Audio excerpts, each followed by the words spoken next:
This decorative cover has to be removed in order to service the front end, and we really don't want to use a tool like this because it's going to damage not only the cover but possibly even the triple clamp.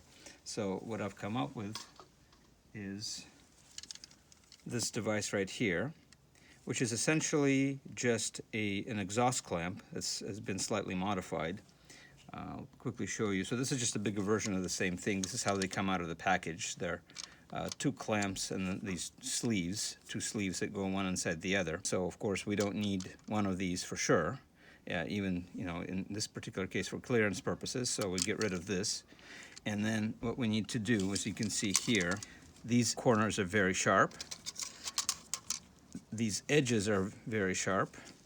And so the corners need to be rounded and the edges need to be ground down. So we end up with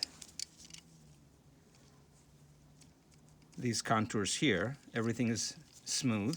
It's not going to, and you can see that this internal sleeve flares out, so it's not going to damage the cover. And as we insert this device in this recess, it's not going to scratch the triple clamp. So let's get this done.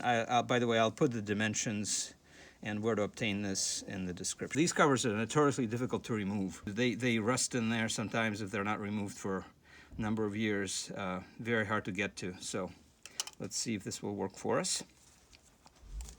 So you want to have this clamp as low on the sleeve assembly as possible without interfering with the triple clamp.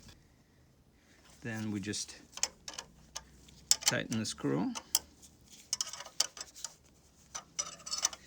And I'm using a 12-point wrench here.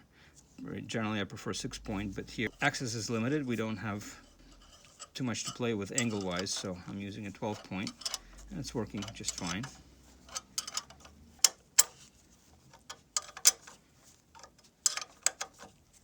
That's getting pretty tight.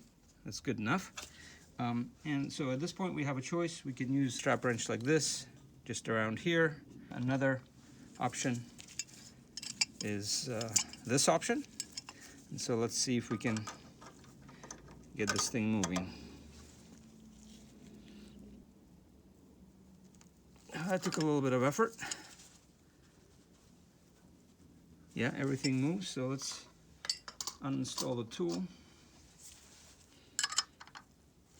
And we can pull the cover off to see what ugliness lies underneath.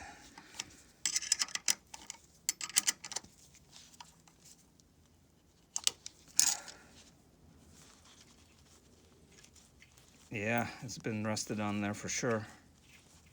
So first let's see how we did chrome-wise here. So you can see no damage here, and look at and you can see the rust.